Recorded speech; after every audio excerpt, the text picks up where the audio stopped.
Be strong.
Oh man, oh gosh.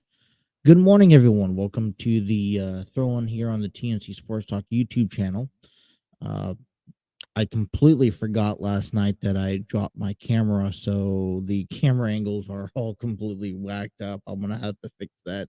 I didn't give myself enough time this morning to properly fix that.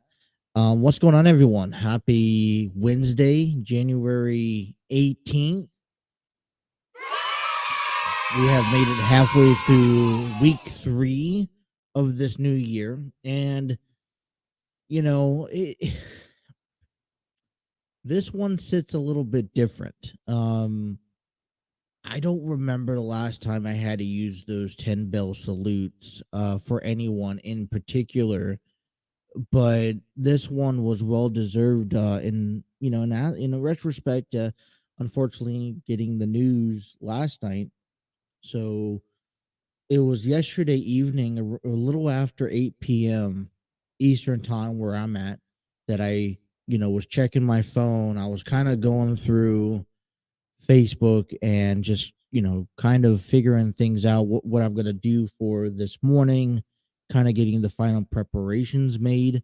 And then I discovered, oh, okay, this came across a tweet that was shared to Facebook, came across about the accident involving the one half of the Ring of Honor's tag team champions, probably one of, I consider one of the top elite tag teams in the independent circuit in professional wrestling, about Jay Briscoe. And I was like, is this as real? Is this real?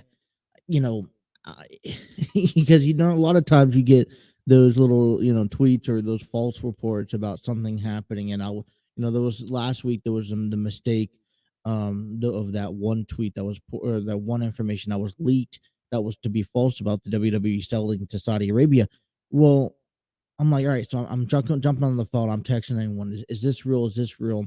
I'm googling online, I'm checking Twitter feeds, I'm trying to get other sources, and it's slowly unforming. And I'm reading an article that, or a tweet that Tony Khan sends out last night, that confirming it, and I'm like, oh my goodness. And so it's one of those like, no, this can't really be happening type moments here, right? I mean, you don't want it to happen. It's so unsurreal because just a name tied along to an incident like this, it's pretty, I don't know. It's kind of put me at a pause in the sports world. And listen, I've only gotten the privilege to really know the Briscoes, and specifically Jay Briscoe over the past maybe 2 years since covering the sport on the program. There's he was part of the indie circuit for a long period of time. These are two guys who determine or define their careers based off of working hard, pushing their way through, not decrediting anyone else who has done so, but more particularly to these two guys, they've been through, hellstone and back several times. And finally, I would consider make it to the top of the region, and they were going great. And, it's unfortunate that they never really got a break in AEW or in WWE. And it's unfortunate that, they really didn't get that top star talent, viewers to watch them because they're really, great, talented guys. But yeah, learning yesterday that Jay Briscoe, who was reportedly aka real name is Jamin Pugh, and if I'm saying that right, he was reportedly involved into a car accident last night where two people died on the scene and two more people were taken to the hospital. Our wishes and prayers and thoughts go out to friends, families, colleagues, the sports world, professional world, who are kind of today mourning over the loss of Jay. He's only 38. Next week he was going to be 39, and I believe it was January 25th. I that information correct here. Let's play it together this morning. I guess I didn't read it all the way. So I guess that's what the morning this morning is gonna kind of handle us. And I'm like, oh God. So I'm not sitting here complaining. And I'm not trying to use this scenario as a complaining moment, but man, 2023, just in what we cover and everything that's going on with sports. First it was the crazy scare from Damar Hamlin, who that really that stopped the entire world of sports for the past for that week, while he was recovering in the ICU. And then last week, it was the potential scare of WWE, quickly going through the process of selling the company to a name that I don't know if a lot of people feel comfortable with, or even were even knew who they were. And then you come into halfway through this week, this is a pretty big impact in the professional wrestling world, in my opinion. These guys really shaped the tag team divisions throughout the independent circuit. And when I say independent circuit, I'm going to refer to anything that is beyond AEW, anything that is beyond WWE, and I would even, I guess, take it to anything that's beyond TNA, because these guys, as I mentioned, were known to go around indie circuits, New Japan. I'm just throwing names out there. I don't know if they're accurate, but Ring of Honor was heavily mentioned. But they would just go out there and they would take on anything and everything that was put in front of them, unregards. And last year, was kind of like their year, saying, all right, so maybe we're gonna be loyal, stick with a Ring of Honor.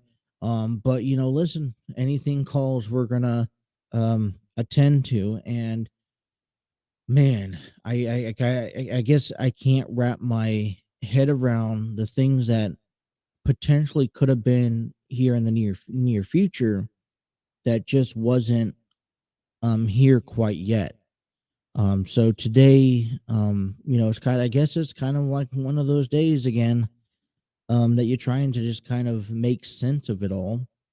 And like I said, it's surely a big a loss. And I don't know the direction that people are going to go in. It's happening in the middle. It happened in the middle of the week, so I'm assuming hopefully for the next couple of weeks, we're seeing something in tribute.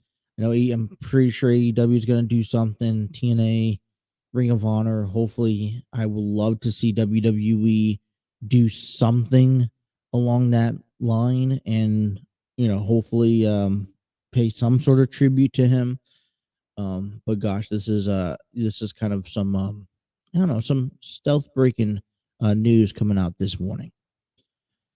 Um, trying to make sense, and we still want to keep the regular program on. Good morning to you guys. Thank you guys for tuning in. Let's get our heads right now. I guess here on a Wednesday, January 18th, 2023. Because it's Wednesday, we still got to get ready for our, start taking a look into the Bengals and the Bills game that we played this Sunday at 3:30 in Buffalo.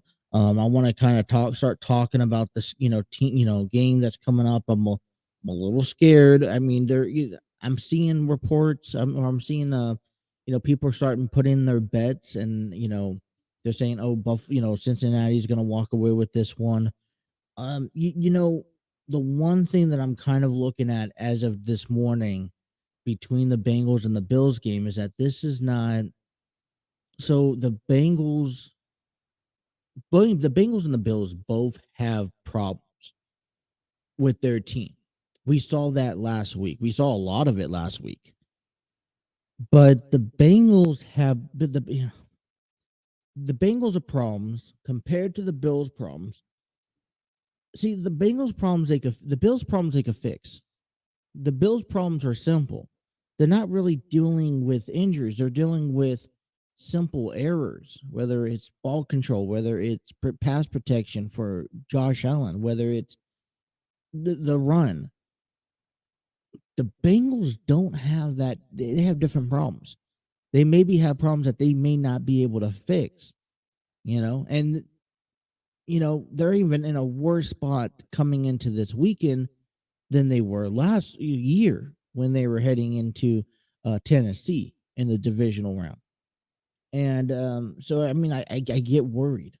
I get worried because, we're all jumping up. We're all saying, we got this. We could beat the Buffalo Bills. But see, this is not the same team it was 2 weeks ago. We don't really quite know the length and the health status of that offensive here.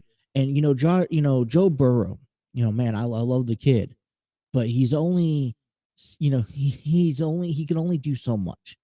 He can only do so much before it finally gets to him, right? And how many times can this guy go down before you're like, you know what? All right, you're gonna take a really good, he's gonna end up but like another Tua Tagovailoa, where he's, his career is gonna be in jeopardy because he keeps getting hit. Young guys are capable of taking a lot of pain, but man, I tell you, something has to give. So we'll talk a little bit about the Bengals and the Bills today.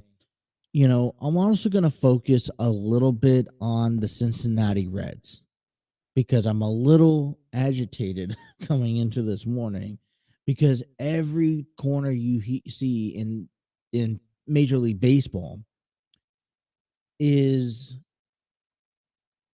every team has some sort of foot in the door of a free agent or of a deal. I was hearing about, last night, because Otani's going to potentially hit free agency next year, or, Otani's on the trade market next year, and the Padres are all in, they're putting all their chips in next year to get Otani. And I'm like, okay, where are the Reds? It's one thing to put your name on that market and be in the reports. Hey, the Reds are interested in X, Y, and Z, but then at the same, compared to not being interested at all, and we don't see this off season the Reds really making any deals whatsoever. So while the Cubs are getting better and they're picking up players, while the Cardinals are, making up for Yadier Molina and Albert Pujols, we see the Reds just twiddling their thumbs, and even to the point where guys like Will Myers, guys like um,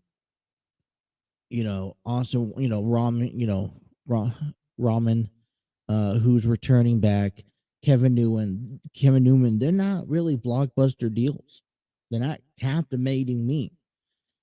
So we'll talk a little bit about Reds off season. You got to remember we're less than a month before pitchers and catchers report. We're less than a month before the position players report.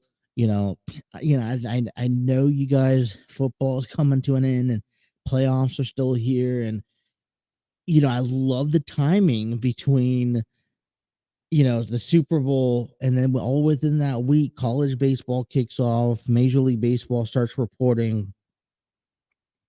So I'm excited. I mean, I can't. I love it's the back to back sports or the overlapping of each other, how close they are. So we'll be talking about that, starting to get ourselves ready for Major League Baseball, Cincinnati Reds, and so forth. AEW tonight as well. We have a pretty big match card here on TBS. A couple championships on the line as Jay Lethal will take on Orange Cassidy for the AEW All Atlantic Championship. TNT title is on the line. An open challenge given by Darby Allin, and Kushida has accepted that challenge. So we'll see that tonight. Yeah, we'll talk a little bit about that, break that down as well. I do want to still keep on promoting all week long here. We have a good friend of mine came to me last week with a project, and I'm excited to see this through. A written and directed by Terry Chappell II, presented by Enlightened Studios. Love's Not a Nut is a theoretical play about the lives and struggles, obstacles couples deal with in today's time, well, with couples and friends and family, dealing with things like amputees and infertility. Love's Not Enough is a limited time theater play, hopefully to expand their region of where they're able to present the play at. But this weekend, January 20th through the 22nd, they will be playing at the Community Arts Center in Fairfield, Ohio. Tickets are still available. Orchestra seats are $30. The stadium and mezzanine are $25. If you guys are looking for something to do this weekend in the area, I'd highly recommend checking out this theater play. Yesterday we kicked things off with a couple of interviews. Today I would like to continue. I got two more presented for you guys. I understand the Wi-Fi was up and in and out a little bit throughout the interview, so we'll do an interview after coming back from break, and then we'll also do an interview at the top of hour number 2, talking you for the remainder of the show about sports and all that stuff. So, sorry. So, what a morning it has been. Honestly, if you guys are watching us on YouTube, Facebook, Twitter, we thank you. Welcome. Hit that like, share, and subscribe button. Be sure to follow, press those notifications, all that good stuff. We are also on all audio streaming platforms you can think of. Spreaker, Apple Podcasts, Google Podcasts, iHeartRadio, Spotify. If it's on there, you name it. And we're on a lot more. If you just Google the throw in TNC Sports Talk. I was just talking to Steve Barber. I was actually on the Armchair Bookings Wrestling podcast the other night, and you could check that episode out on YouTube and all audio streaming platforms also. And we're talking about just where our show is being displayed, and we're on I think IDM also. So probably that's because we're talking about that, and he was like, oh, that's because you're on YouTube probably. So we're everywhere, so check us out. Also, just want to give a big shout out to a couple of places, because I don't we get caught up in these interviews and you don't quite get a chance to really get in, give your thanks out. So I want to give a big shout out at this hour to StreamYard Studios, proud home of the TNC Sports Talk YouTube channel. Create your videos, business videos, podcasts, host virtual business meetings, and conduct your interviews at StreamYard.com. All of our guests are presented by StreamYard.com. Check out their free version today. I like it because you could add guests, you could add overlays, you could add extra, share your screen to the camera, record, have the banners down below, insert small clips, play longer clips, um, everything. There's a lot available just at a click of a button, easy access, easy to maneuver around, not too complicated in StreamYard.com. Also want to give a big shout out to Spreaker, who provides our audio platforms duration. We are on Spreaker, Apple Podcasts, Google Podcasts, as I mentioned, but they also allow us to monetize these our programs that are being displayed audio wise, and kind of start making a little bit of a kind of see your progress, and you'll get in a sense compensated for it. So Spreaker, introduced I was introduced to that by Steve, so I'm pretty excited to be able to use that and continue to use that. So we'll give a shout out to that. All right, let's take a timeout, and we'll come back, and I'll give you another play, and we'll come back and talk some sports here. You guys are listening to the Throw-In on a Wednesday morning right here on the TNC Sports Talk YouTube channel.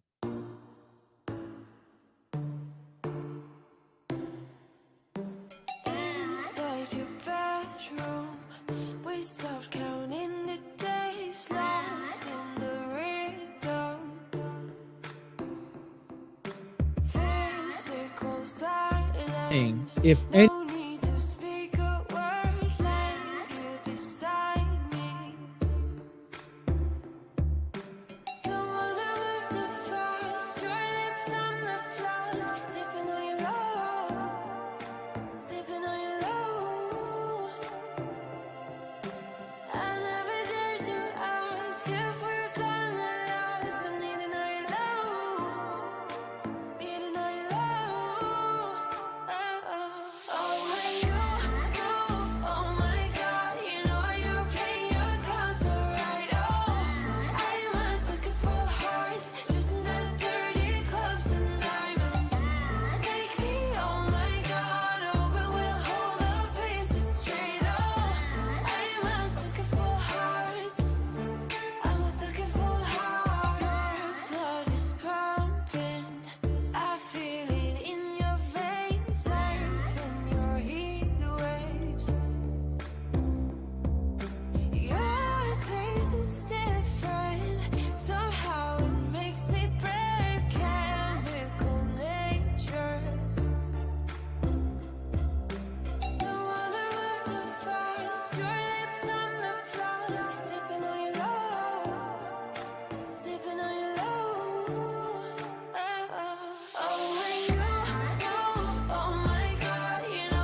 anyone can take away from watching this play next weekend, what is one thing that you want the audience to take away? We'll start with D here in that, and we'll just jump on right over.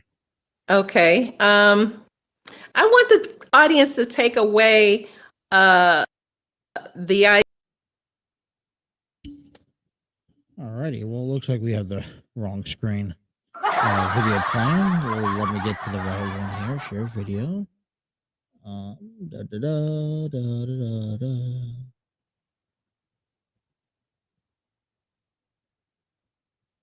There you go. Alrighty. Welcome back. Sorry, I had the wrong video. You guys up in playing, so we're gonna get the right one going. Love's Not Enough. Directed by Terry Chappell II. Written, presented by Elightened Studios. Here's an interview that I had over the past weekend with them.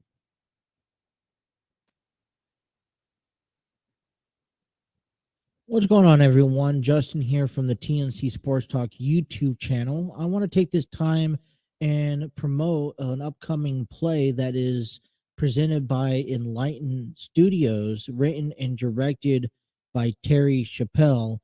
And that's called Love's Not Enough. That will be featuring beginning this Friday at the Fairfield Community Arts Center, 411 Wessel Drive, Fairfield, Ohio, and that is area code 45014. Love's Not Enough is assembled with a cast of seasoned actors who will tell the story about the struggles of three besties, Rachel, Courtney, and Carla, and their spouses. Together, they endure the conflicts of life and its dose of reality. These couples truly believe that love alone will sustain them through the difficult times in their marriage. They slowly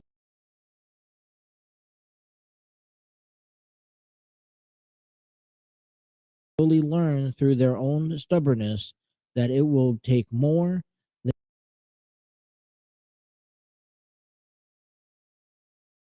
than words and feelings to keep their marriage alive. This performance is 100% true, except for the parts that are created for a little sense of humor and drama.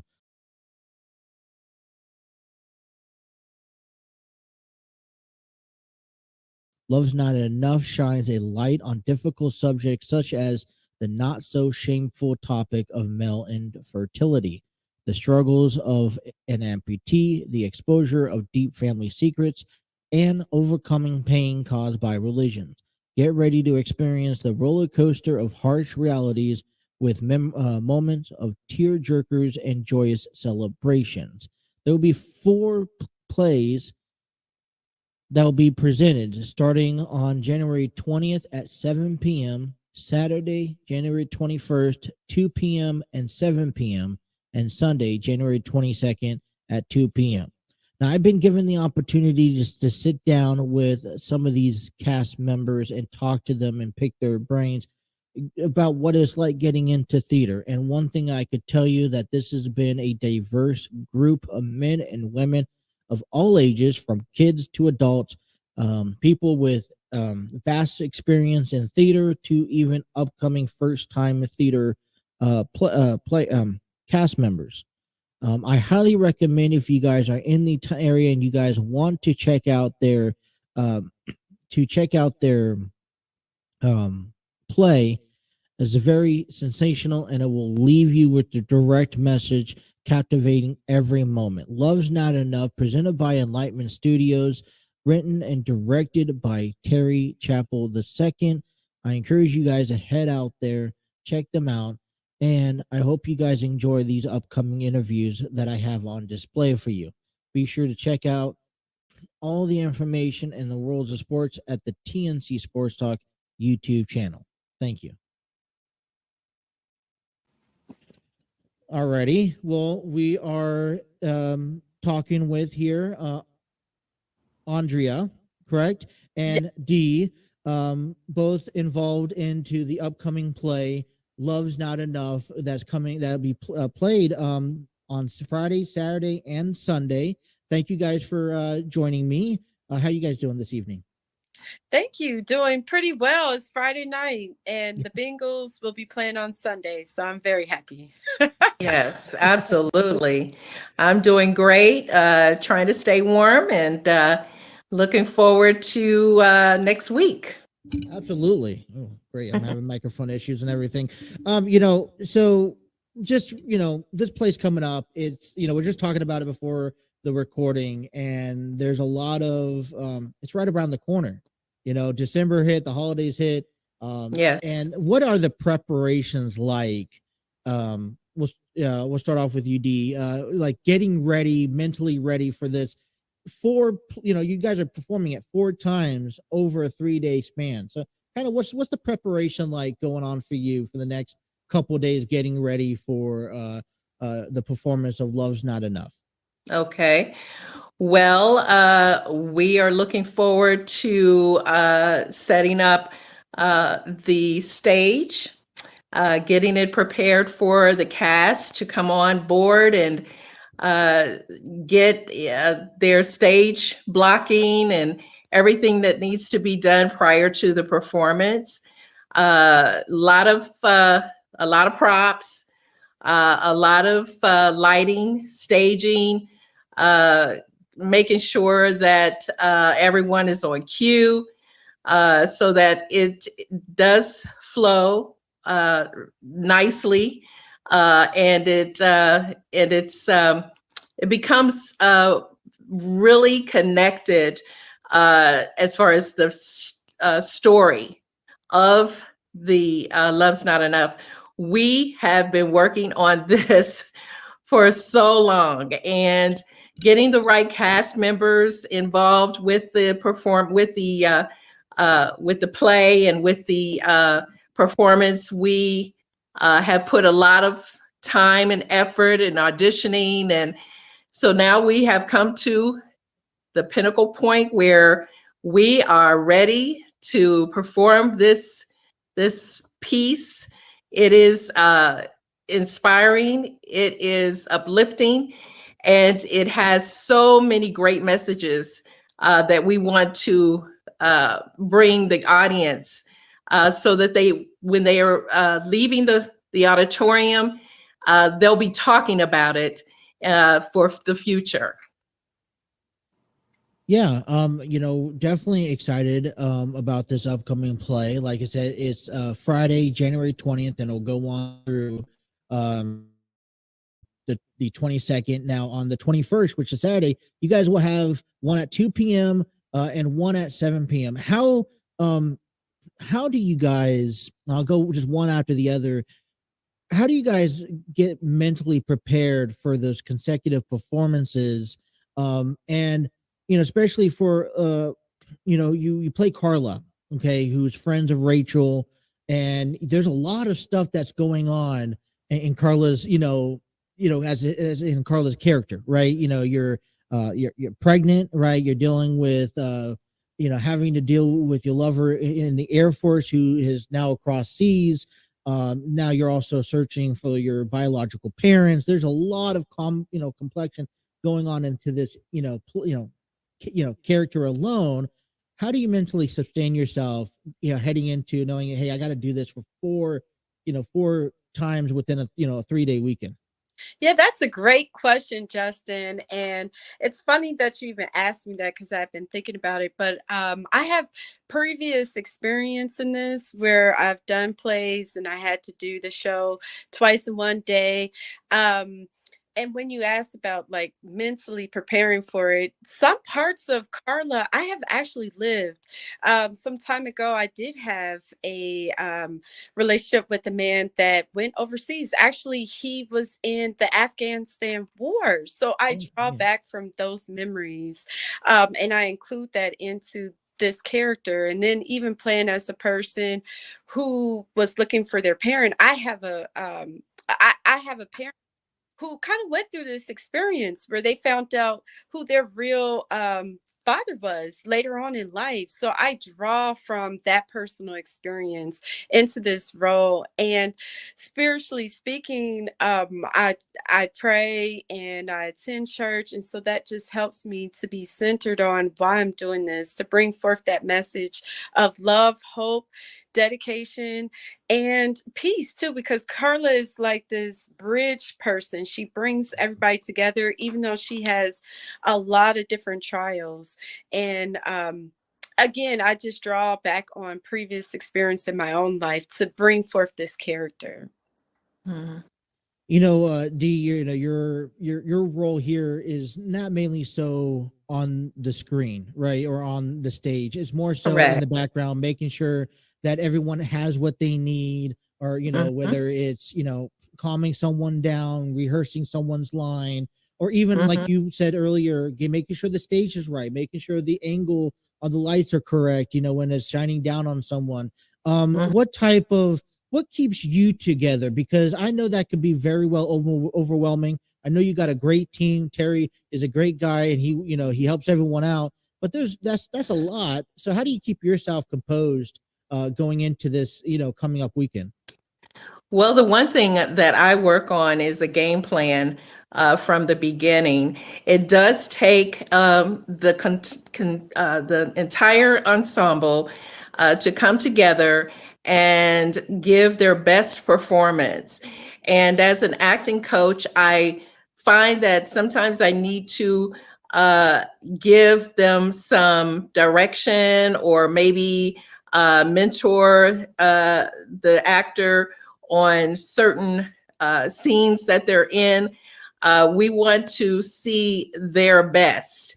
And sometimes it does take a little bit more digging into the character's background because they are playing someone else. They're not playing themselves. So that piece of it does take a lot of planning and processing.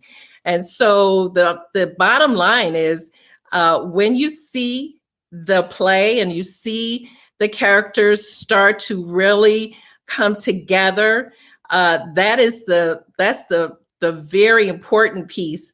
Anytime you're doing a play production, you definitely want the characters to give us a sense of being authentic to the roles that they do.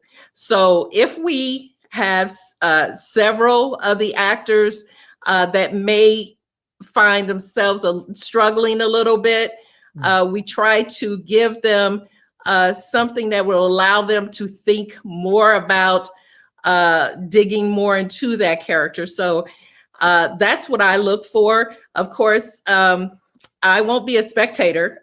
Yeah, I will be the stage manager in the background. yeah. So I'm really expecting the actors to do their job when they get on stage, because that's what it is. We are a ministry, and we want to make sure that we give everyone an idea of who these characters are. Hopefully, some of the audience members will be able to give their opinion. We look forward to that, because anytime we do a production, we definitely want the feedback from the audience. So I'm looking so forward to these young people to do their job and to enjoy what they do, because that's ultimately our goal, is to make sure that we show Love's Not Enough as a something to talk about, so that we can continue to do all four performances and just don't miss a beat. That's the main thing. And hopefully we get to a point where we'll be able to take it to other cities. So drawing from these characters, it's important that they draw from each other, that they work their scenes out together. It will take all the way up to showtime for every actor to be there on their A game. And so that's what I look for. And believe me, Carla knows I stay in character with actors. I don't use their uh, God-given name. I use their character names, call on them. So stay in character. It's important to keep your focus on and your scene work. That's the big thing for me. So one thing, you're helping not just, people like Carla who's done this plenty of times before, but Mhm. I've even spoken to Dr. Benjamin Banks, who Mhm. has maybe had less experience. Is there different techniques? What's best? Okay, I mean, let me put it this way. Sorry. What's best advice you could give out to a new actor that's maybe trying to find their way into the acting business? Right. Well, technique is very important. What I really draw from is the method acting of actors. Method acting allows that character to pull from certain parts of their lives. Just like Carla said, that's part of the whole process when you are acting. You have to uh, use substitutions in the role that you're in. So that means that if there are uncles or aunts or sisters or brothers, anybody pretty much in your circle that you can pull from to give the authentic characteristic of that person. And I always look at method acting is just a way of keeping yourself grounded. And I always tell the actors, stay in character, especially when we're rehearsing, because it can be so easy to get out of character in between the scenes. Yeah, we as we're coming up here on January 20th through the 22nd, Love's Not Enough. Carla is a good friend of Rachel. One thing that you said you've done this before, and Dee's mentioned it's given advice about acting, about influencing others. There's a big not I wouldn't say diversity, but there's a long range of young kids to older adults playing roles, important roles, and to giving Love's Not Enough its proper image, right?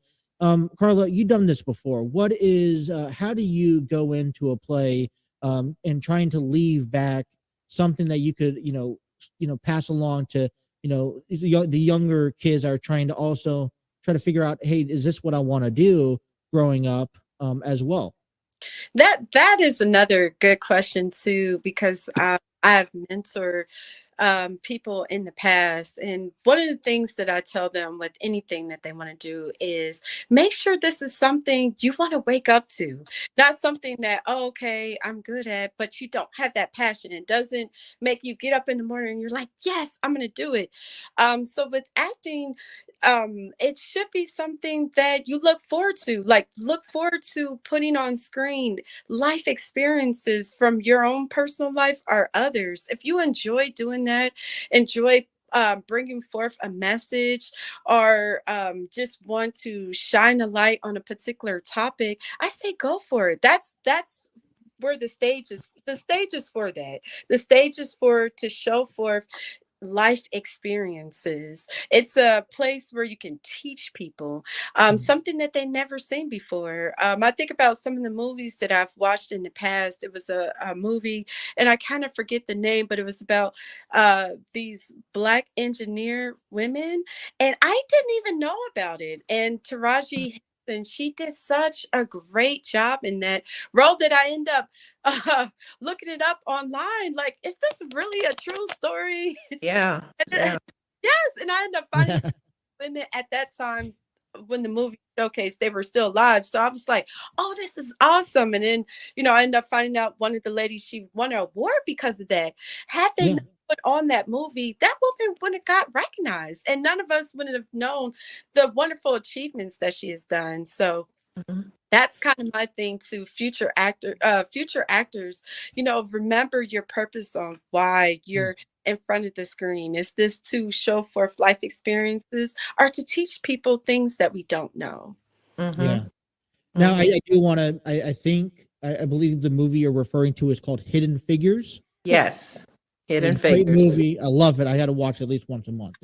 Yes. That's how I am. Yes. All right. So here's a final question. I'll leave off for both of you guys. This is a very suspense play that you guys are going to be producing here. Like you mentioned, you're hopefully that this builds across and you guys could go on a tour with this.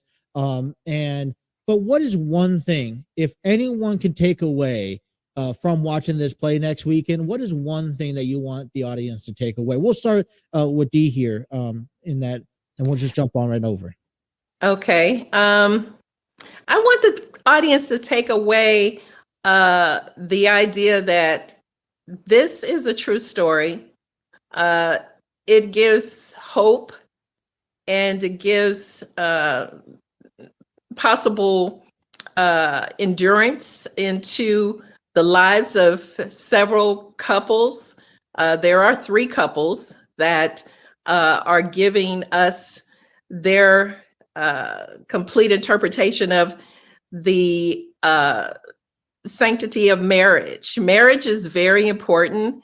And the one thing that I see in many couples is that sometimes you navigate through the difficult times, but you also have to know how to come together and you need to know how to love each other. That's when they say love's not enough. Love is not enough. So we have to make sure that we convey that to the audience and show them some of the things that they can possibly work on. And the work has to begin with God. God is the ultimate the ultimate that we look for in a relationship. And if you don't have God, it can be a difficult journey for you. So that's really what we are trying to give the audience. We want to bare our souls on what it is that we have gone through in many cases. And as I said, you have 3 couples that are working through their obstacles. So let's just, have fun with it, enjoy it, and hopefully a great message will come from it that the audience can take with them. Yes, and I just echo the sentiments of Dee, just in the fact that love is not enough, but God is the unifier of it all. And I love how Terry has not only different couples, but they come from different ethnic backgrounds, different even financial backgrounds. They all of them have different things going on, but it shows that they all still need God. And that is the common denominator with everyone in the play, is that we all lean on the Lord, regardless of what we look like, regardless of our age, regardless of our life's trials. We all need the Lord. And I hope that anyone who's watching this play can see that, that it is God, and that's what brings us all together. And then that's what helps us deal with our life situations. Well said. Love's Not Enough. It's a limited time only. You guys got to check them out, January 20th to 22nd. Hopefully, like I said, based off of the feedback that you guys get, you guys can take this on a tour, pass on the message all the way around the world. Absolutely. And And then one other thing, Yeah. get your tickets because Yes. tickets are on sale right now. If you cannot use the QR code to get your tickets, then by all means contact Fairfield Community Arts Center, contact them directly, and you can buy your tickets through them, or you can buy the tickets at the door. So please, please, please come out, support Elightened Studios. This is a big event. We weren't able to do it during the COVID times that we tried to put the play up, but we had to postpone. So this is the opening night on the 20th of January. So quick question about the tickets real quick. You mentioned you could get them at the door. Is there an upcharge compared to getting them online? There is an upcharge. So if they can get them online, it would be better. From my understanding, there are 3 different tiers of tickets. Yes. There's the $20 dollar ticket, 25, or let's see, what is it? 25, 30, 35? Is I that was it, told Andrea? I was told $30 for orchestra, 25 for both stadium and matinee. Maybe it's Correct. That is $20 for correct. one of them, but that's what I was told. That is correct. So if they go online, they will probably get a little bit of a discount. Okay. But if not, check with the ticket office because they are taking phone uh, tickets and they're doing phone ticket sales Okay. as well. Okay, well, thank you for that information and clearing You're that up so welcome. everyone knows. Thank you so much for you guys for joining us and joining me, giving us your time. And I wish you guys best of luck next weekend. Thank you. Thank you, Justin. Thank you. We appreciate you. Okay. You take care. Bye-bye. Mm. All righty. Love's Not Enough, presented by Elightened Studios, will be displayed this coming up weekend, January 20th, just in 2 days, if you think about it, through the 22nd. Man, listen, I had a blast talking to these guys. I really did. And it's something, it was a project that I think for the first time doing projects like this, I really came in very nervous. And as you can see, I try to fix my camera. It looks a little tilted, so I'm gonna have to continue fixing it again throughout the show. Like I said, last night I knocked it down. But man, I really encourage you guys just to step out, get out, even if this is not your comfort zone. This was not my comfort zone. It has been a while since I've done an interview for anyone. And so to be able to do an interview for a good friend of mine and Terry, who's written and directed this play, and just getting back out there. See, and I was approached by this prior to the actual before doing the interviews, and out there, people were telling me like, why are you taking on a project that's non sports related? Why are you doing interviews? Well, let me tell you something about this program. All right, it's this program is going to tackle on anything. As you have seen in the past, we've done interviews. We try to do interviews about people related to sports, right? It doesn't matter what kind of sports, but sports related in general. So we do interviews in regards to anything. Art, Arthur's books. We had a couple great guests on in the past, but this one here just really, like I said, it stepped outside my comfort zone, and it's local in Cincinnati. I would definitely want to support the Cincinnati community and things that are going on. So I definitely took this opportunity and is trying to support and hopefully bring whoever is listening to this throughout the week to this play. Now, I don't know who's going to actually take this information, go with it, and say, all right, let me go ahead and be a part of this play or go watch it. I hope at least out of this entire week, one person goes, please. And if you do, let them know I sent you. All right. But, I think I think this project was meant more all around than just dealing with, just sitting down and promoting Love's Not Enough. You think about this. This is a revamped version of Terry, what Terry created back in 2019. It's a platform for these, these theater cast members to get their voice heard. You don't, realize, maybe, this interview could help them prepare for future interviews down the road.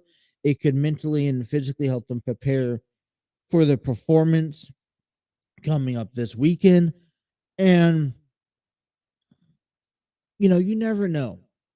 This also helps me. It's been a while since I've done interviews. It's been a while since I have really broken down and had someone on this program.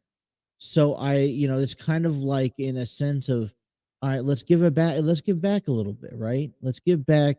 Let's, try to, you know, work on getting interviews. Let's try to practice, because the goal is that I understand doing a show from 6 to 8 in the morning.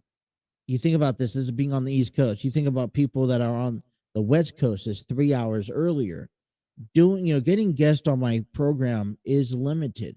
A lot of times I'm going to have to do interviews as a pre-recording and then upload them. And then you run into what we saw at the beginning of all this, where we had some buffering issues. And I apologize for those. I wish I can go out and fix all of them. We never had it, but it all depends on the internet connection.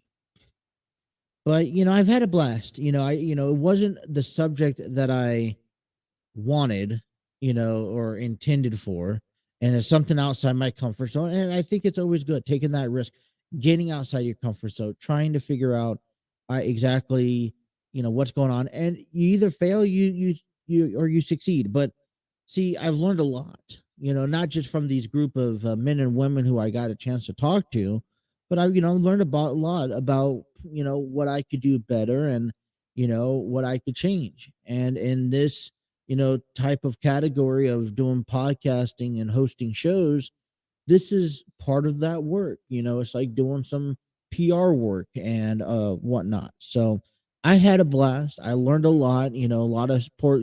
People listening to this and sports fans may be thinking, "Oh, what are you talking about? A ridiculous play." It's not a ridiculous play, you guys. It's called Love Not Enough, presented by Elightened Studios, and it's a community thing. I live in Northern Kentucky. It's a good friend of mine who going to have a performance up in Fairfield. I mean, just I think it's another statement, to be able to believe in yourself so much to actually follow through with something. It's like waking up every morning and coming on here, putting on a show. It is easier said than done, especially going live. It's easier said than done. We cover the world of sports. Podcasts compared to a show is a little bit different. Podcasts, you can sit there, figure out what you want to talk about, have maybe all your ducks lined up in a row, right? You could talk about whatever you want to talk about, and you could record it. You can record it as many times as you want. You can make it as perfect as you want to do it. But one thing that I've learned about doing these live shows, which I love so much, right, that I enjoy so much, is the fact that you could come on here. You got to do your homework, right? You got to have notes on notes on notes, of information, stuff that you can go off of for stories and whatnot. You got to have statistics, and I got different notebooks here for different subjects, for all that fun stuff, just for a program. And you don't even know if you're going to use any of it, because at the end of the day, it's about books. It's about the actual live story. We're getting live feeds. All right, before we cut to a break, I gotta fix this camera. It's gonna bug the hell out of me because it's crooked. There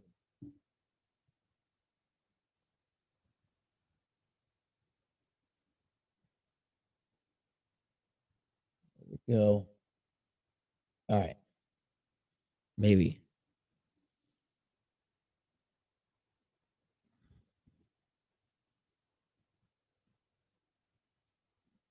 All right, I think I'm going to be satisfied with that for now.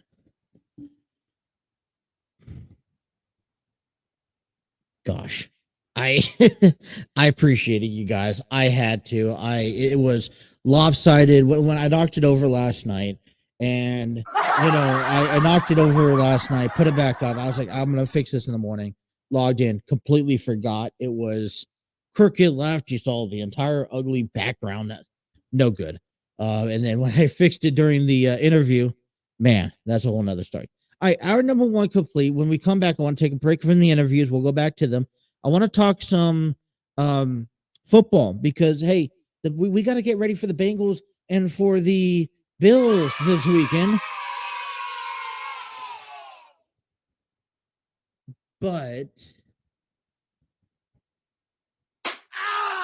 Yeah, I gotta play that because you guys listen. There are struggles and troubles going on in with the Bengals and for the Bills too, and we'll break all that down coming here on the hour number 2. So stick tuned. Hour number 2 coming up next here on the TNC Sports Talk YouTube channel. About to leave, already packing. Come with me. I'm not really asking. We'll get away to a place where we don't know. About to see the world in action, what we can be. Life with no distractions. We'll get away. This is what we waited for. Take my hand, we'll make it somehow. We can't miss out. I'm done living life with the lights out. Die with my own doubts. Be free with me. Let's go, let's be free with me.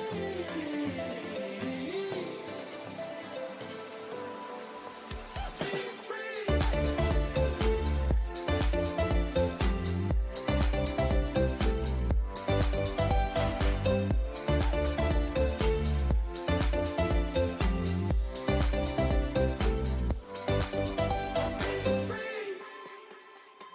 Not looking back, eyes on the freeway, Bonnie and Clyde, a classic cliche. We're on the run.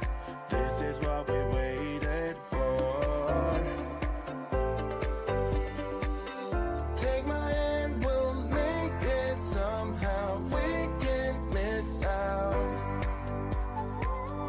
I'm done living life with the lights out. Die with my own doubts. Be free.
Shoreline Serenidad by Dio.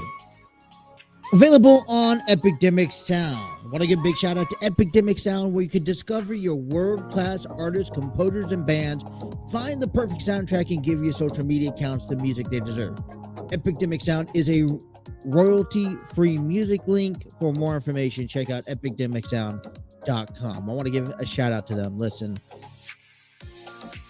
I love playing music, coming back from breaks and whatnot. I think it's just, it fills in the vibe, you guys. Welcome back here on a throw-in. 7:05 here in the morning. Trying to make the most of today. It reminds you that today is just a blessing. After hearing some of these good interviews from Love's Not Enough's cast members, unfortunately hearing the saddened news that broke the world last night, this morning, as we find out that Jay Briscoe, one half of the Briscoe brothers, passed away last night. And, listen, in a car accident. And like I said, it's just every morning is such a blessing. You wake up, getting a chance, and that's kind of what kind of what you go by and what you live off of, right? I never like to leave anyone without saying bye, I love you type stuff. I never want to, go to bed angry, um, you know, and man, because you just never know what happens and what's gonna unfold and unravel that day, especially as hard. I mean, and I don't know, maybe for me, I don't necessarily think or quite believe the understanding or the reality of the, passing of Jay Briscoe. Maybe I don't, we don't even know what's going to happen to, Mark, who celebrates a birthday today. Um, they were a brother, they were 1-2 combination, they always have been. So to be able to now kind of take a step back and think how how a single career, if he continues wrestling, how that's going to unfold and work. So we wish and we send the our thoughts and prayers to the friends and families of Jay Briscoe, as of the Briscoes, and um as they have to endure this loss. They're not alone. Seen a lot of reports from Ring of Honor, from AEW, Tony Khan, even Triple H went out and said something. Listen, I mentioned at the beginning of this program, Jay, a big, he's a big, they were a big in, part of the independent, circuit. They've kind of shaped it to what it was today. They set that standard and that bar for the tag team division. And I don't know, listen, you compare, you want to think of or consider some of the greats of, independent, wrestling, the Briscoes are up there. And I consider maybe the top 10 of all, elite of all time. I'm talking all time. WWE, AEW, back from day one. You could probably consider them in the top 10. I don't know about you guys, but that's the news coming out of this morning here. All right, before we jump into anything with Cincinnati, I want to give you a look around the local sports updates here in the Cincinnati area. Last night, the Kentucky Wildcats defeated the Georgia Bulldogs in the NCAA men's basketball, 85-71, putting up 51 points in the second half to come back and win. Oscar put up 37 points and 24 rebounds. What a big game from him. Casey Wallace puts up 17 points. Both Jacob Toppin and Antonio Rivas puts up 11 points. Toppin also had a rebound night to remember, 11 rebounds as they go on to win. Wildcats move on to 12-6 on the year, 7th in the SEC. Their next game will be on Saturday against Texas A&M. Congratulations to the Wildcats for picking up a victory last night. All right. Hey, some basketball still playing because it is Wednesday, January 18th. Xavier Musketeers will be at DePaul tonight at 8:30 in Chicago. They're set away to square off, tip off. Musketeers coming in 15-3, undefeated in conference, 10-1 at home, undefeated on the road. So we'll see if the Musketeers can continue that. Coming up, the 1-2 in the neutral sites. Ohio Buckeyes play tonight at Nebraska after losing to Rutgers in overtime back on was it Saturday, I believe? No, Sunday. Nebraska will be played at the Lincoln at the Lincoln Stadium at 7 p.m. Tonight. Sorry, just captivating all my notes here. The Bearcats will have a game coming up tonight as well, I believe. Yep, they're playing South Florida and Tampa. Tip-off is at 7 p.m. as they are coming off of a impressive victory over SMU, 54-20, 52 over this past weekend. A big game, third double-double last over the weekend from Landers Nolly, looking to get his fourth coming in to tonight. Like I mentioned, in Reds baseball, we'll probably finish off the show with that. But I want to talk about the pitchers and catchers reporting February 15th. The rest of the position players will report February 20th, just right after Super Bowl. So we're kind of getting into it. 6 players over this past weekend also signed arbitration contract and avoiding arbitration by signing deals. Something I want to mention out of coming into with the Cincinnati Reds, and we talked about, I want to talk about it. I don't know how much time I'll have after the program, but listen, all right, this is how I want to portray this. We have been sitting around, okay, and it's kind of just frustrating me. It's really just aggravating me how we're sitting around and off season is almost over.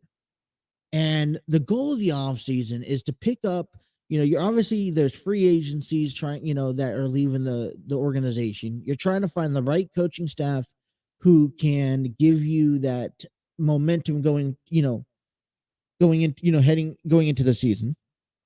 But the overall in the off season is the time that you need to try to create a winning roster to help your organization succeed and excel, exfoliate. And okay, so we picked up a couple of people, Randy, Will Myers, Kevin Newman. We just welcomed Luke Weaver. But who are those guys? And it's no decredit to guys like Will Myers, but who are they? Who are they to the Reds organization, and what do they bring that can elevate this team from last year's under 500 to getting back to 500? The number one step into the number one goal for any organization is about getting to 500 baseball, maintaining at least a 500 baseball record. That means you got to finish off the season 82-82. We watched the Reds unload their roster last year, getting rid of a handful of guys: Jesse Winker, Tucker Barnhart. Okay, getting rid of Nick Castellanos, Eugenio Suarez, Tommy Pham got traded last year. Luis Castillo got traded last year. Mike Moustakas, which I think that's the only, I can support off of that, got DFA'd this offseason. But what are the Reds doing? All right. I lived in San Diego all my life, and for the longest time, I thought they had a pretty good product on the field. They've always talked how they had when they went up against other teams, on paper, they looked dominant. You had guys like Adrian Gonzalez, Brian Giles, Carlos Quinton at one time, Derek, Norris at one time, James Shield at one time, Matt Kemp, Craig Kimball, and Greg Maddux, Chris Young, some of the greats coming through the organization. Guys like that. Kevin, Chase Headley, Kevin Kuzminoff, Khalil Green. I grew up on those guys, right? Jake Peavy, for example. But the one thing that kept, and I was always frustrated, and I always had hope for the Padres. And the reason why I had hope for the Padres is that, they'd make maybe some unrational decisions. They make some decisions that we liked and we didn't like every team does. But one thing that we could get away from was that they were always in the conversation. There was always a conversation tying back to certain players. All right. Where, take it, for example, the Padres this season.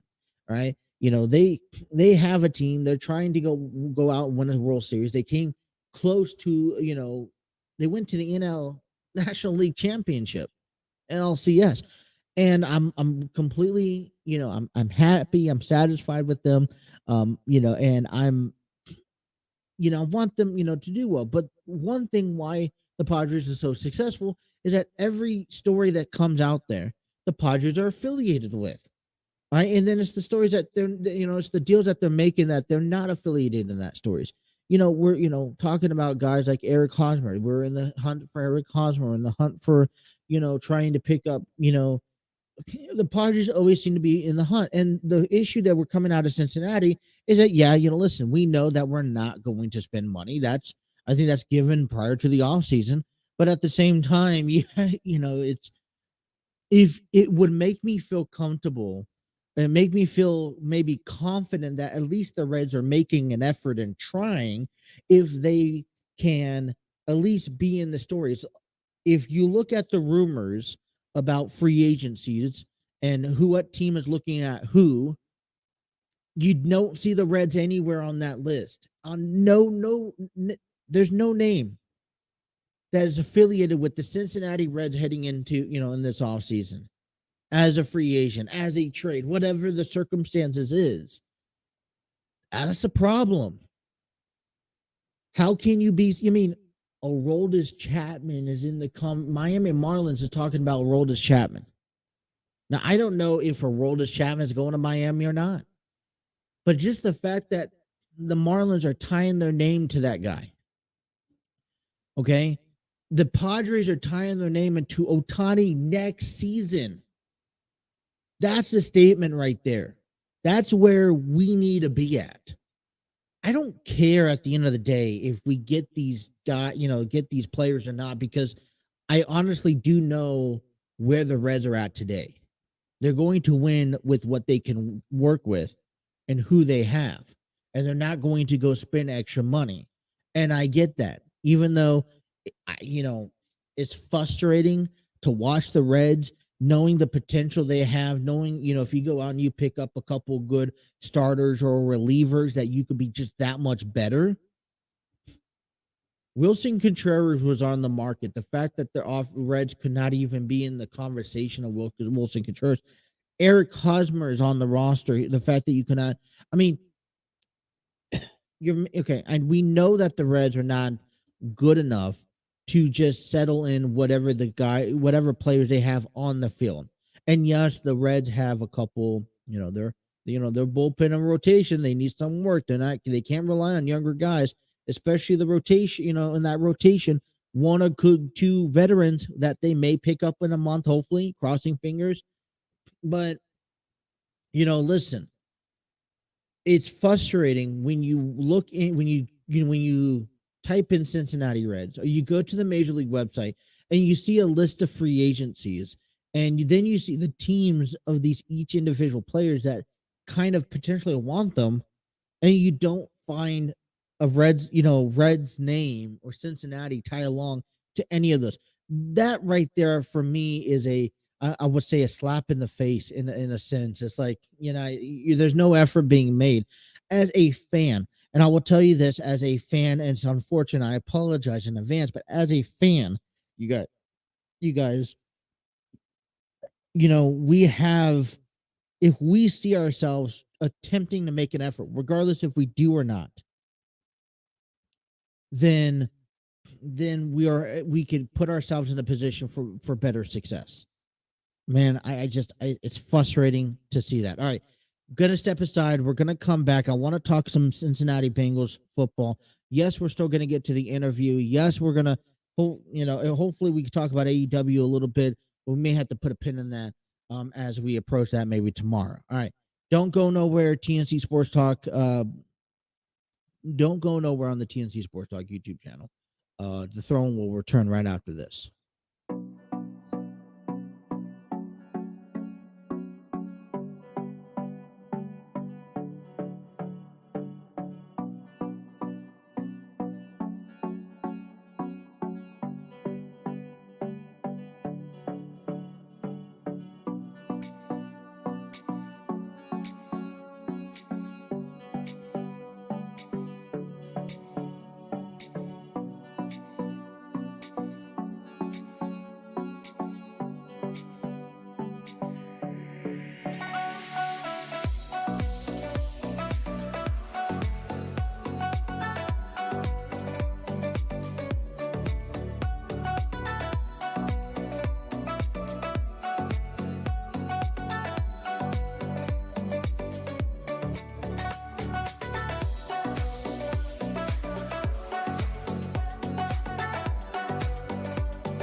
Alrighty.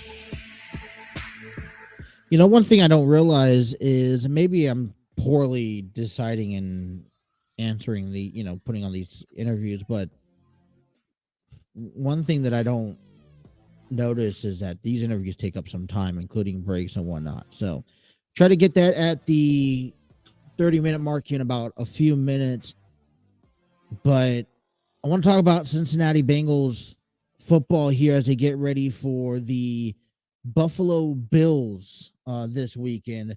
The Buffalo Bills picked up a victory last back on Sunday, 34-31. And I think this game was a little bit more fair given. Kind of, the Bills kind of gave up a lot of stuff, a lot of points, especially that, the Bills were out, 17-0 first half. And then at the end, Miami found a way to find life and get back into the game by, scoring 17 points, unanswered points, and that's kind of concerning. I think you give more credit for Skylar Thompson, but he didn't even throw 50% of his quarterback completions. 220 yards, 1 touchdown, 2 interceptions. And I mean, for me, that's acceptable. Right? Skylar Thompson is that third string quarterback, and some third string quarterbacks are successful than others. Brock Purdy is one of those examples as the 49ers are advancing and as the 49ers, have confidence now. Who would have thought that after Trey Lance, after Jimmy Garoppolo, and after, that you get to Brock Purdy and, Mr. Irrelevant, number 62 of, 262 of the 262 draft last year, Brock Purdy is going to be some sort of success. And Skylar Thompson, unfortunately, just has not gotten that point.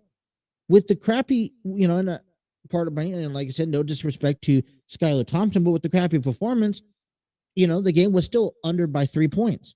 Josh Allen didn't necessarily have a great day. He went 362, which was good numbers, 223, 23 for 29 in completions, 3 touchdowns. You think that'd be good numbers? 2 interceptions, though. Buffalo's defense and those mistakes that they made early on helped Miami to make it into the postseason. We get to this Sunday's game, and I think, people I'm hearing results and rumors out that the Bengals are projected to win. And I don't have a problem. I want the Bengals to win, but last week carries over to this week, you guys, and I'm a little nervous. And definitely every game that you get closer to the Super Bowl, and the further game that you get into, each and every week, understanding the health conditions for the Bengals, and you just get that much more nervous. Last week the nerves were about the Bengals dealing with playing the Ravens back to back. You're right. You always get nervous meeting the team 3 times, especially at the end of the season where you can see them twice or, back to back games. The other thing that you were nervous about is because, Tyler Huntley, who had a decent, had a pretty good performance back against the Bengals. He was a game day decision. What happened if Lamar Jackson was a game day decision and he could have played, that could have altered the whole course of the Bengals game, right? I know a lot of people, and maybe we'll address it tomorrow morning, but I know a lot of people are talking about the controversy and what's next for Lamar Jackson. But the focus is about the Bengals and the Bills this Sunday, because where my new fear right now for the Bengals is that the Bills have injuries or have problems to their, heading into this game that I think are more fixable than what the Bengals have. The Bengals are going right back, unfortunately, and I don't think it's anyone in particular's fault, but the Bengals, the Bills can fix their offensive line because they're healthy. They could, work on snap counts. They could work on protecting the quarterback and Josh Allen. They could work on pass and run. The Bengals have injuries, and last game was a clear image of where they stand at for the remainder of the season. The Bengals have to use when you have to use your defensive players just to make up for the offensive players you don't have. I think that's a problem. Okay. And coming into this Sunday's game, We're looking back at, a potential spot for Joe Burrow where if you don't keep yourself healthy and you don't keep yourself in the pocket, first to scrim, you're going to get yourself, sacked handful of times in Sunday's game. And that's my big fear. I know that there's word and rumors around Andrew Whitworth, please come back. I read a statement the other day about Andrew Whitworth. He said that, listen, my mind and my spirit wants to come back and help the Bengals, but I don't know if I could physically do that with this short period of time. At this moment, I'm going to say, hey, anything is possible, man. If you want to help, please, we're going to need all the help we could get. Here's my thing about Andrew Whitworth. I love the guy, great player, a lot of respect. If he wants to return, I say you got to do it now. You got to do it this weekend against the Bills, because I don't want to wait until Don't come back at the Super Bowl. No, I just think that's a little too far out there.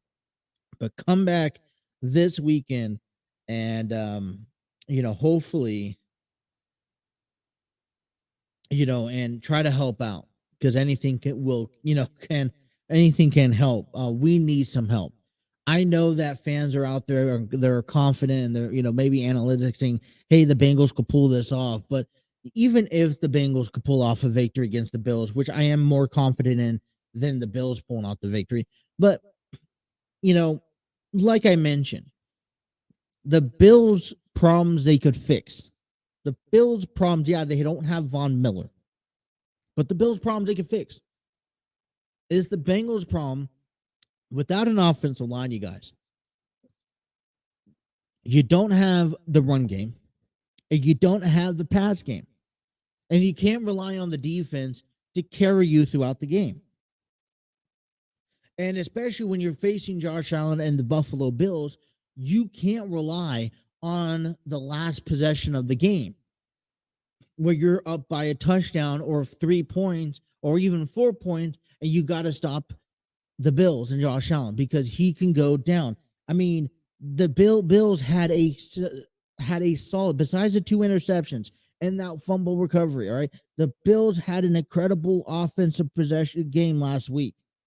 Stephon Diggs, 7 receptions, 114 yards. Gabe Davis, 6 receptions, 113 yards. Yeah, we got Apple in the backfield.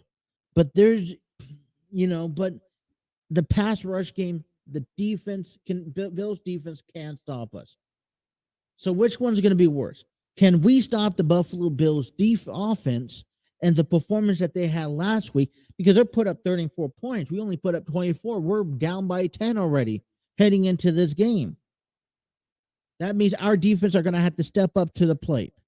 And yes, I think our defense is better than the Dolphins, but our defense are going to have to step up to the plate, which means, okay, our offense are going to, if the defense are stepping up and they take care of business, our offense has to take care of business.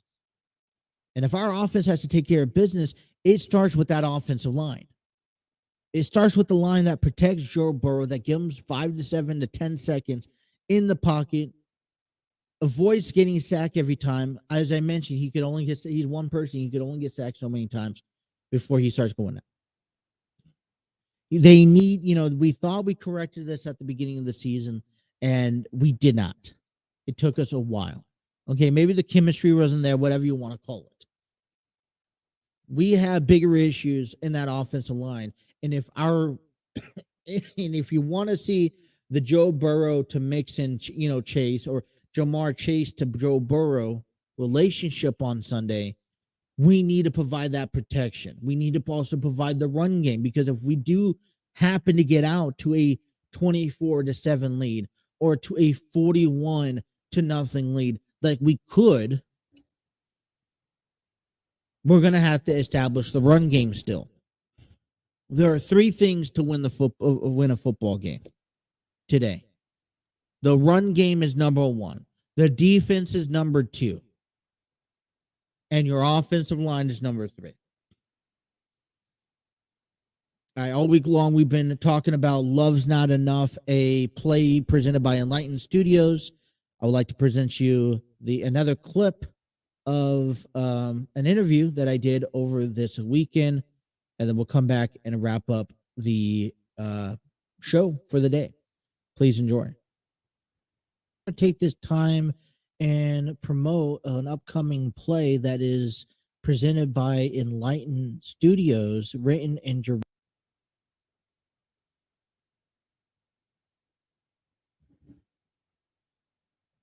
directed by Terry Chappelle, and that's called Love's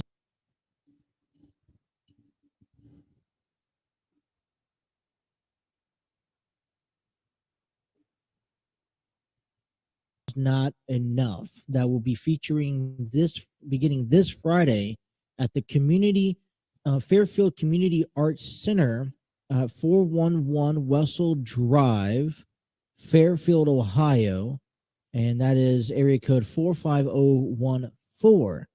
Love's Not Enough is assembled with a cast of seasoned actors who will tell the story about the struggles of three besties, Rachel, Courtney, and Carla, and their spouses.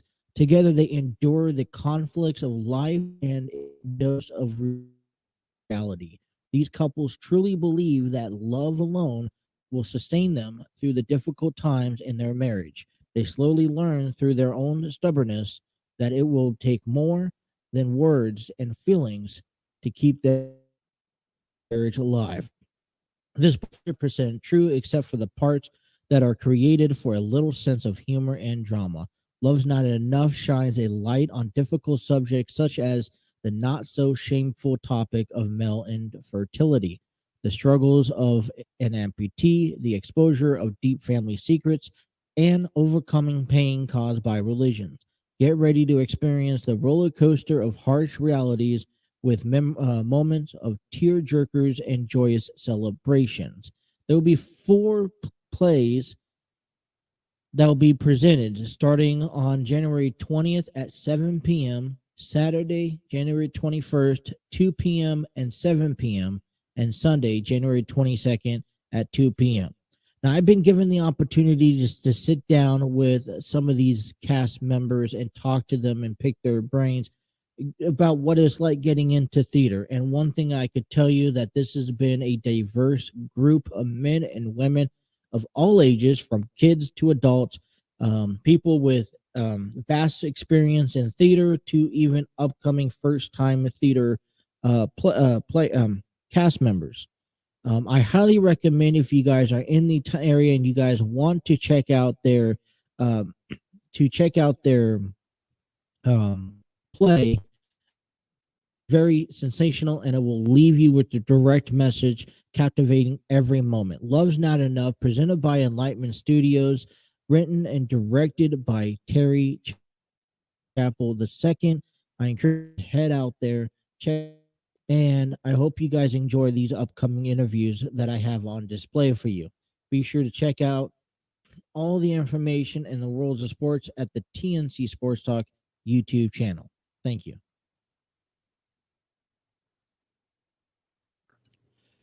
Alrighty, we are joined here by 3 cast members, 2 cast members and a sorry, I have it here. I apologize. I'm not prepared. You are a part of the junior production team. We got Jamari, Kai, and Alayla. Did I pronounce everyone's names correctly? Yes. All right. Thank you. I appreciate that. Well, thank you guys for taking the time and speaking with me. Is everyone doing okay? Everyone's having a good night tonight? Yes. Yep. Alrighty. Well, I do want to just kind of go back and just I'll start with Jamari. We'll go down and then over to Layla, about kind of how you guys found yourself in this production, Love's Not Enough, that will be premiered January 20th to the 22nd. Just, kind of, how do you guys, find yourself, being a part of this play? We'll start off with Jamari. Sorry. The play. Could you question one more time? So I'm just curious in learning, how did you come across being involved into this place? Like, what happened? saying, "Hey, Oh, okay. part of this." Pretty much all he did was just like talk to my mom, because I remember my mom, she was auditioning for it, and then she Okay. was like, "Oh yeah, Mr. Terry, he wants you to help out and be the manager, like the junior manager this time." And I was like, "Huh?" I was so confused, and I was scared at first because I was like, I don't want to mess up his play, but it got easier. It It turned out got to easier. be it's a big role that you're playing as you're part of the junior production team of this play. Kai, how did you this play Love's Not? So my mom had told me to like record myself because I had a monologue that I had to do at school. So she said to record me doing that and play my cello. Yeah. She had told me that I had got into the play, and yeah. Layla? Hmm? How did you get involved in this play? Well, first, he actually asked my mom if it was okay if I can be in the play, and I was actually excited for it because I didn't know what to expect, and it was really fun doing it. But also, like how I really got into it was he asked my mom, and my mom asked me if I wanted to be in Terry's play, and I was happy because when I was little, I would like pretend like I was acting, and it was a great opportunity to actually be in a play. So we'll all, like I said, we should kind of just take turns. We'll go around and kind of in a circle, answer these questions to everybody. Has anyone been a part of plays before or the production side of being in a play? Has anyone been a part of plays before, or is this everyone's first time being a part of a production like this? First I've been a time. part of a play before. You have? Yeah. How so? Just we'll start back off with Jamari. Can you kind of just share us, going through the rehearsals? What type of nerves are you feeling, and are you nervous coming up? The 20th to the 22nd, knowing that you have not one but 4 times you have to do this play. I wouldn't say I'm nervous. I'm just more like afraid because I am going to be like helping out with the sounds and everything. So I don't want to like mess it up and then, everything be on me. But I'm also kind of excited because this is a new challenge for me. And I feel like this would give me more opportunities in the future. I'm not really nervous. I'm excited. I'm just worried that I'll forget something or say something wrong, and then I just go silent, and then I'll forget my line. I am kind of nervous, but I'm also excited at the same time for it. But it's kind of like nervous me. But I feel like sometimes, like when I'm talking, I go like really, really fast, but I also try to slow down. So it's kind of like nervous but excited about it. Yeah, we're talking here about the upcoming play that you three are in or involved in. Kai and Layla are playing sisters to parents, right? Or Layla, I believe it says you're here or you were adopted. For the understanding, adopted daughter, right? You guys are playing sisters to Neil and Courtney in Love's Not Enough, which will air January 20th through the 2nd at the Community Arts Fairfield, Ohio. This is still available.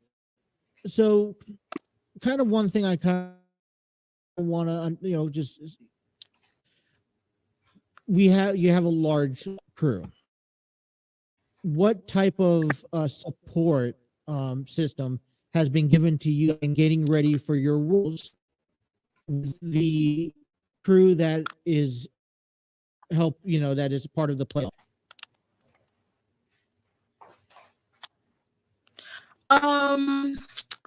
Type of crew support is just amazing. I mean, like they do like a lot of, how should I put it? They do like a lot of talking sometimes, like 101, especially Mr. Terry. Like, he'll be like, oh, yeah, it's fine. You know, sometimes he'll make like jokes for me to help me like get comfortable and everything.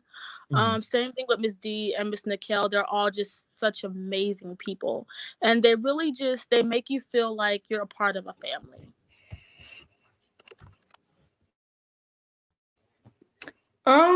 People there, they're really nice towards me because they know I'm shy sometimes.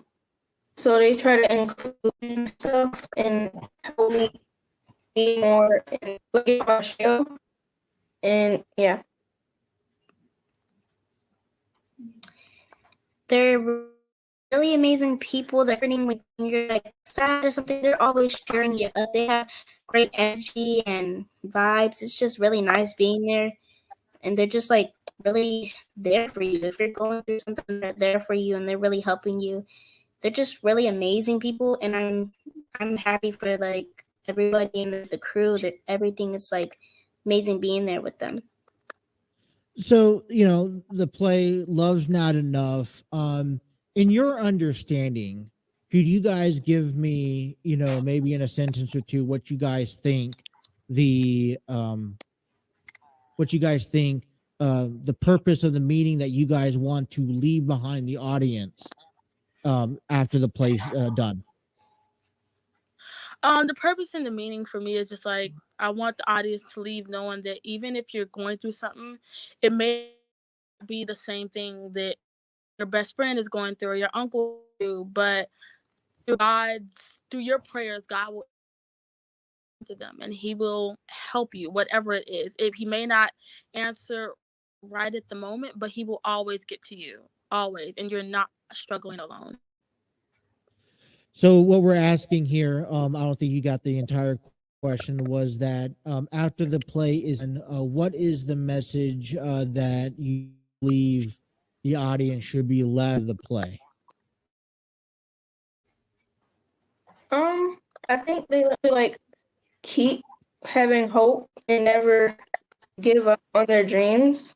Because if they do, then the things they want to happen will not happen. And to like keep believing in God, because God can help you on a lot of things. Like, what I want them to be like left with is like, when you feel like hope is up, don't forget that God can also make a miracle or wish happen for you in your life, and just don't like throw it all away. Keep it and ask God for prayers, and they should be pretty much left with knowing that hope is there and life is still continued. So one last question I'll leave you guys off of here is, this is all your first time. I know, Jamar, you said you've done something like this before, but this is pretty much everyone's first, time experiencing being part of a play or in a production, especially ran by Terry. Does this encourage you guys? And if so, what type of influence you guys have wanting to become actresses or producers like Terry or like this coming up play Love's Not Enough? It does encourage me a lot, actually, because I can kind of get into sort of a shell sometimes because I get nervous a lot.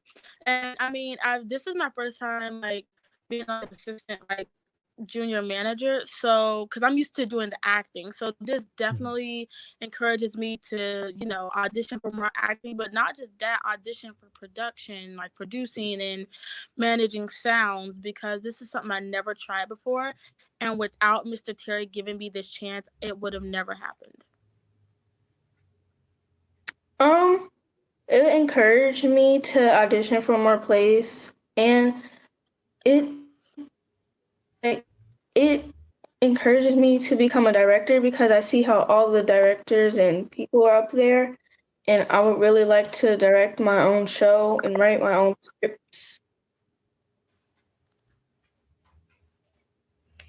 It really encourages me to be doing more acting and just like doing more acting and signing up for more stuff that I thought I could never do, like acting I thought I could never do, until Terry gave me that opportunity that I took, and now I have this great crew and everything, and I just actually love this acting, and it's really going to take me somewhere farther.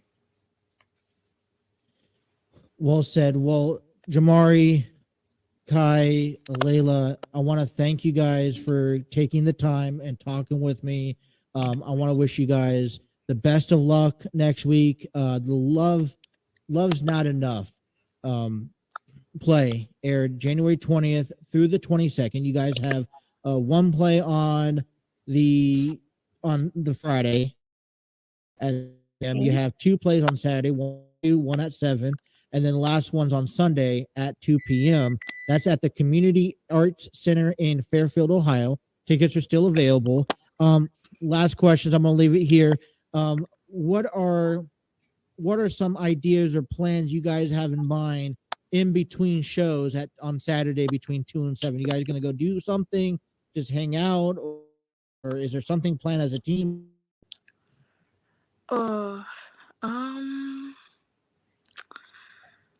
We haven't planned anything together yet, but it would be nice maybe for all of us to go out to eat. The only thing I have planned right now is to sleep, because I know I'm going to need the energy, and I know if I don't have the energy, I'm probably not going to be able to focus. I'm not really gonna do anything in between. If I can, I would stay and keep going over my lines just so I don't mess up on the next show. And I don't really have any plans, but like Jamaria said, it would be nice to actually like have us all together or go out to eat or something. But between those times, I think I would pretty much just relax, sit down and look over my lines, and just waiting and be excited for the things, the play and the things that's gonna come farther through me. And I just really can't wait, and it's exciting. Well, thank you guys again. And I wish you guys the best of luck. Thank you so much. Thank you. You guys take care. You too. You too. Alrighty, that was some more cast members, part of the upcoming play this weekend, January 20th through the 22nd. Love's Not Enough, presented by Elightened Studios, written directed by Terry Chappell II. If you guys want to watch these interviews directly, you guys could head on over and check out the I will be posting these individual interviews up here a little later on this morning, as so you guys get both on audio and video platforms there. Listen, it's been kind of a rough, I guess, morning after the news unfolding about Jay Briscoe, who passed away yesterday, involved into a car accident and died. Jamin Pugh, if I am saying that name right. So our condolences go out to the friends and families of the Briscoes. And listen, it's not an easy conversation to have. This week, this month has kind of been fulfilled through a lot of big news. Once a week, something's coming out. As we'll try to get through it again. AEW Dynamite is tonight. A couple matches we want to just kind of promote, talk your way through. Also, one of them is going to be Bryan Danielson versus Bandito. That will be live tonight. Bryan Danielson is still on the pathway of competing, getting ready for his title challenge against MJF in a couple weeks. And, it's one of those things where, okay, so let me kind of break this down to you guys in a little bit. The one reason why you love Jon Moxley so much, the one reason why you love Hangman Adam Page so much, and the one reason you love Kenny Omega so much, especially as a champion, and the one thing maybe you love AEW so much is that their champions are well known. They win the title whether they're a face or they're a heel. They compete each and every week. And MJF is the first champion in a while, and maybe this is setting off a little bit of, a little wrong for me here. But MJF is the first person in AEW that I've seen hold the AEW World Heavyweight Championship, okay, that says, hey, listen, I'm entitled. I've proven myself. This is my title, and I'm going to defend it wherever I want to. Doesn't matter if you're, it doesn't really matter, or I don't really care if you want a title match. You're going to do it on my terms and under my conditions. And I think maybe that is rubbed her off a little bit wrong.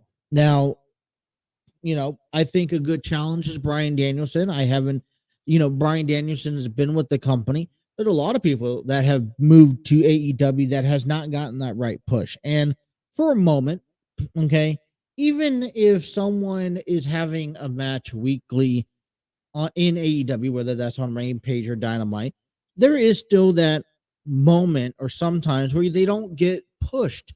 AEW is filled with a lot of talent, a lot of storylines going on.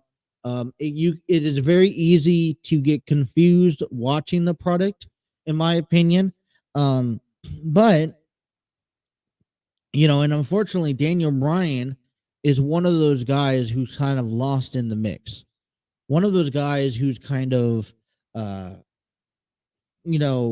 he's out there, he's competing. You watch him, you see him each and every week, but sometimes you don't see him, if that makes any sense. And it's only 7:55, 5 in the morning. I'm probably not making sense so far. But Bryan Danielson is one of those guys where you don't quite, you see him in the ring, you see him competing each and every week, but you overlook him because he is not the, main story directed around him. He's just there competing, and he loves to compete.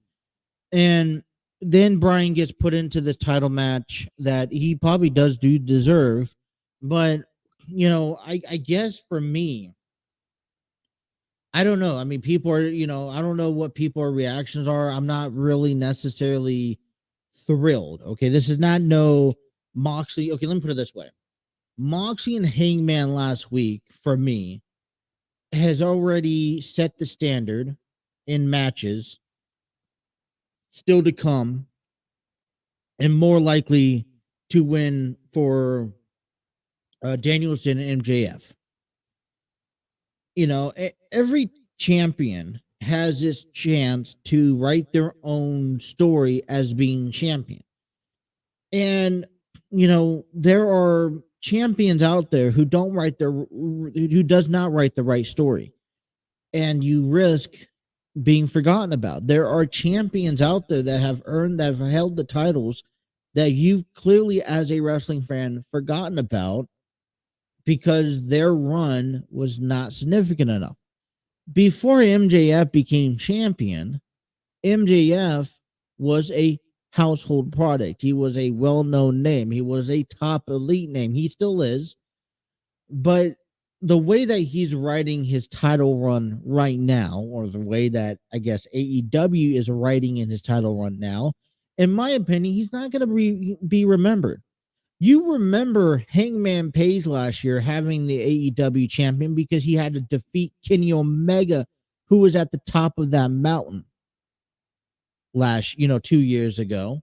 And then he goes on and Hangman defends his title week in and week out against guys and, new stipulations and up in the ante.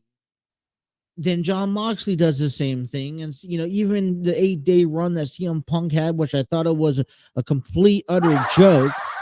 Punk still defended his title, though.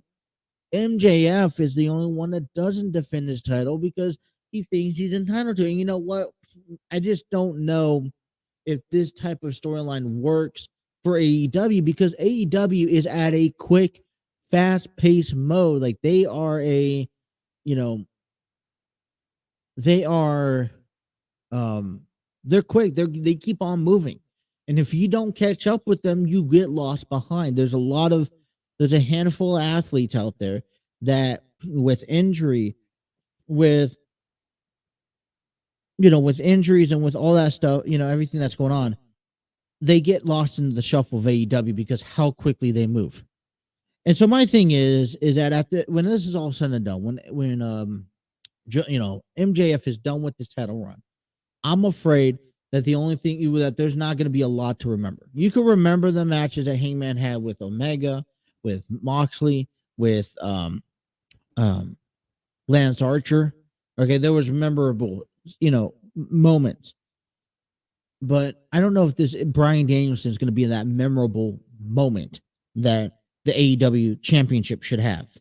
Jay Lethal will take on Orange Cassidy tonight. AEW All Atlantic Championship title is on the line. Also, Darby will be in action defending his TNT championship tonight against Kushida as well. All that good stuff still to come tonight. Like I said, they are going to be, I'm sure they're going to pay heavy tribute to Bandito. Young Bucks also in action, tag team action tonight. Right, it is a Wednesday. We will be back in tomorrow, 6 a.m. to 8 a.m. Because it's right now it's on the schedule. But hope you guys had a good show. You guys could check out those interviews that we had today on the TNC Sports Talk YouTube channel and on all audio streaming platforms under the Throw-In. Until tomorrow, you guys take care. Thank you. You guys have a wonderful day.